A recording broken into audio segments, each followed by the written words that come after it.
కేసీఆర్ దెబ్బను రేవంత్ తట్టుకుంటాడా? మా దెబ్బకే తట్టుకోలేకపోతున్నాడు. ఏంది BRS MLA Harish Rao KCR ఖచ్చితంగా కూడా ప్రజాక్షేత్రంలోకి వస్తారు. ఇన్నాళ్ళు ప్రభుత్వానికి టైం ఇచ్చారు, అన్ని నిశ్చింతగా పరిశీలించారు. ప్రతిపక్షంలో ఉంటే ప్రజలకు దగ్గరవుతాం, పరిణితి వస్తుంది. కేసీఆర్ ఉన్నంత వరకు ఆయనే మా లీడర్, పార్టీ లైన్ మేరకే పనిచేస్తాం, పార్టీ ఏం చెప్తే అదే చేస్తామంటూ వెల్లడించిన పరిస్థితి కనబడుతుంది.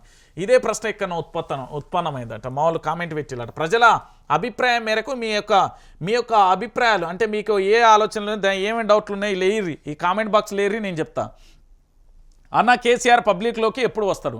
ఫిబ్రవరి ఎండింగ్లో పూర్తి స్థాయిలో కూడా ఖచ్చితంగా వస్తాడు. తెలంగాణ ప్రాంత సమస్యల పరిష్కారం కోసం విపక్ష నేతగా అధికార పార్టీకి కాస్త సమయం ఇస్తున్నాడు. ఆ సమయాన్ని పూర్తి స్థాయిలో కూడా ఫుల్ఫిల్ అయిన తర్వాత తెలంగాణ ప్రాంత ప్రజల కోసం, తెలంగాణ ప్రాంత ప్రయోజనాల కోసం ఖచ్చితంగా పోరాటం చేస్తాడు. ప్రజల పక్షాన కేసీఆర్ అంటే ఉద్యమం రా నాయన, ఉద్యమం అంటే కేసీఆర్, కేసీఆర్ అంటేనే తెలంగాణ, తెలంగాణ అంటేనే కేసీఆర్. 14 సంవత్సరాల పాటు నిరాటకంగా అంటే నిరంతరాయంగా పోరాటం చేసి ఈ తెలంగాణ రాష్ట్రాన్ని తెచ్చి అధికారం దూరంగా ఉన్న మహోన్నతమైన నేత కేసీఆర్. అలాంటి వ్యక్తి ప్రజల్లోకి వస్తాడు.